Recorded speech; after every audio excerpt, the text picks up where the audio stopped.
दोस्तों, ओम नमः शिवाय। आज अपना 52वां दिन हो चुका है और 10 जनवरी 2024 हिंदी टू इंग्लिश ट्रांसलेट करेंगे और प्रेजेंट इंडेफिनिट टेंस को लेंगे, जिसके अंदर आज हम WH word interrogative plus negative sentence का यूज़ करेंगे। दोस्तों, 492 नंबर सेंटेंस है, तुम हॉकी क्यों खेलते हो। तो इस हिंदी वाक्यगत में ता ते ती इत्यादि आ जाते हैं, तो अमूमन हम उसके अंदर प्रेजेंट इंडेफिनिट का प्रयोग करते हैं। तो इसके अंदर हम इस सेंटेंस को बनाएंगे, why do you play hockey. WH word है, क्यों शब्द है, ये हमेशा लगभग मुख्य क्रिया से पहले आता है हिंदी के वाक्य में।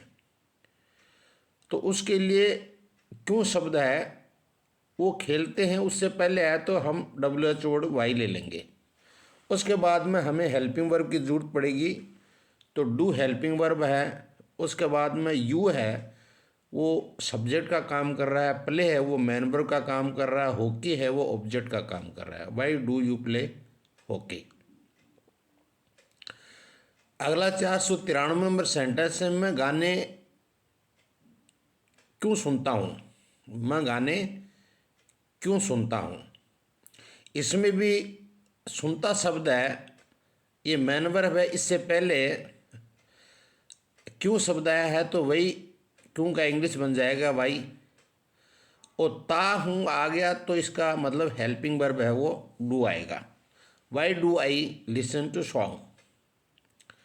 लिसन के बाद में हमेशा टू प्रीपोजिशन आता है, जैसे हम इंग्लिश में कहते हैं जस्ट लिसन टू मी। इसी तरह से 494 नंबर है, हम कैसे नाचते हैं, या कैसे शब्द का प्रयोग हुआ है हिंदी में, तो इसको कैसे को इंग्लिश में कहते हैं हाउ। और नाचते हैं, ते है शब्द आगे, तो how do we dance. Dance है, वो खुद मैन वर्ब है। 495 नंबर सेंटेंस है, वे स्कूल कब जाते हैं।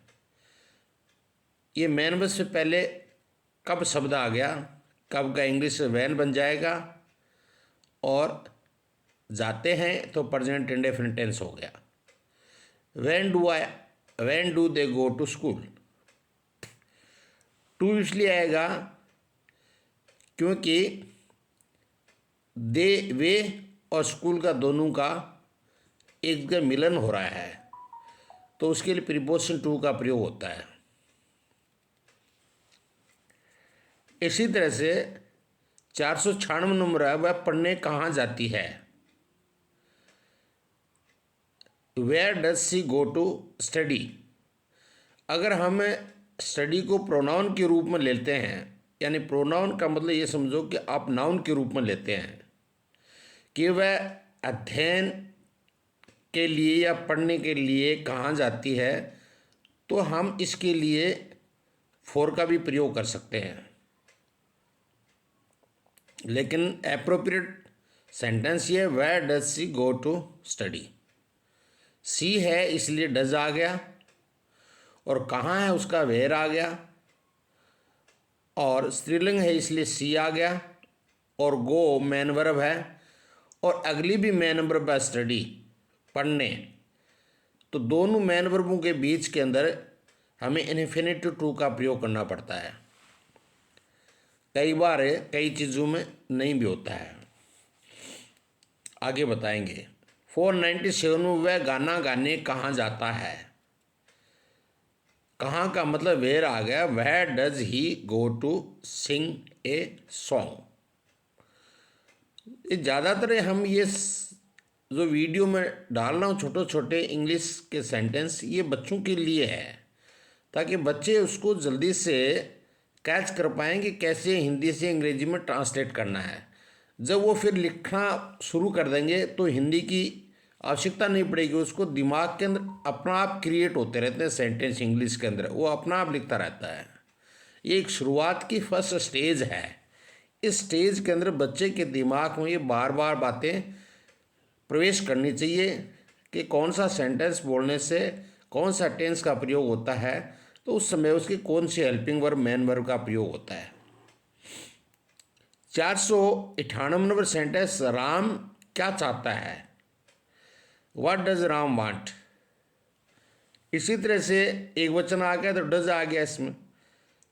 499, राम और सीता क्या खरीदना चाहते हैं। ये दो मेन वर्ब आ गई यहाँ, खरीदना और चाहना। तो what do Ram and Sita want to purchase, इसका उत्तर है, वो इन सब के उत्तर मिलते हैं अपने को। इंटरोगेटिव सेंटेंस है, WH वर्ड पर आएंगे। 500 नंबर सेंटेंस है। आज दोस्तों हम 1000 सेंटेंस के मध्य में पहुंच चुके हैं और मैं ये लाखों सेंटेंसों को ले जाऊंगा। कोई गलती हो जाती है तो आप, हो सकता है मेरे से गलती हो जाता है, कोई बड़ा विद्वान आदमी नहीं हो, गलती हो ही जाती है, ज्ञान बहुत बड़ा सागर है, कहीं गलती हो जाती है तो उसको आप मुझे व्हाट्सएप पर या फेसबुक पर डाल सकते हो, कोई ऐतराज़ की बात नहीं है। कई लोग मेरे को डालते हैं तो उनका स्वागत है। कई बार मैं अपना मेथड इसलिए लेके चलता हूँ कि ताकि बच्चे जल्दी कैचिंग करें, और कई बार अनइवन मेथड भी लेना पड़ता है। जैसे बच्चों को हम पढ़ाते हैं तो कई क्लू उनको देने पड़ते हैं। जैसे 500 नंबर है, आप क्या खरीदना चाहते हो। यहाँ भी दो मेन वर्ब है, what do you want to purchase. Interrogative sentence अंत में सबके लगाना है, चाहे हिंदी का हो चाहे इंग्लिश का हो। पहला वर्ड है उसका पहला अल्फ़ाबेट वो कैपिटल आएगा, ये ध्यान रखना है। ये गलतियां कर जाते हैं बच्चे कि पहला वर्ड है वो कैपिटल नहीं लिखते हैं और अंत में क्वेश्चन मार्क लगाना भी भूल जाते हैं। ये परीक्षा के अंदर 8वीं क्लास, 9वीं क्लास, 10वीं क्लास, लगभग सभी क्लासों में ऐसे क्वेश्चन फ्रेमिंग के आते हैं। तो क्वेश्चन फ्रेमिंग करते समय बच्चे को पूरा टेंस का ध्यान रखना चाहिए। दोस्तों आज का वीडियो समाप्त हुआ।